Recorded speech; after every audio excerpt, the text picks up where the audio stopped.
అందరికీ నమస్కారం. నేనైతే లైఫ్ లో ఫస్ట్ టైం ఫ్లైట్ ఎక్కానండి. తిరుపతి నుండి ముంబై వెళ్లి 4 days ఉండి మళ్ళీ రిటర్న్ ముంబై నుంచి తిరుపతికి వచ్చేసానండి. నేనైతే టికెట్స్ ఫ్లిప్కార్ట్ లో బుక్ చేశాను 18,300 రూపాయలకే. నేను మా బ్రదర్ ఫ్లైట్ లోనే ముంబైకి వెళ్లి వచ్చాము. జర్నీ గురించి కొన్ని ముఖ్యమైన విషయాలు అయితే చెప్పాలనుకుంటున్నాను. 4 నెలల ముందు అంటే జూలై 2025లోనే మేమైతే ముంబై వెళ్ళొచ్చాము. King Edward Memorial hospital KEM. ఈ హాస్పిటల్ దదార్ స్టేషన్ కి దగ్గరలోనే ఉంటుంది. ముంబై గురించి అలాగే నా ఫ్లైట్ జర్నీ గురించి పూర్తి వివరాలతో ఇంకో వీడియోలో చెప్తాను.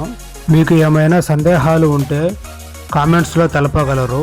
టికెట్స్ ఎలా బుక్ చేసుకోవాలి విత్ డిస్కౌంట్, ఎయిర్పోర్ట్లో బోర్డింగ్ పాస్ ఎలా తీసుకోవాలి, సెక్యూరిటీ చెకింగ్ ఎలా జరుగుతుంది, మనం తీసుకోవాల్సిన జాగ్రత్తలు, ఫ్లైట్లో నా ఎక్స్పీరియన్స్ మరియు తీసుకోవాల్సిన జాగ్రత్తలు, ముంబైలో నేను చూసిన డెవలప్మెంట్ మరియు రిటర్న్ జర్నీ పూర్తి వివరాలతో మరో వీడియోలో కలుద్దాం.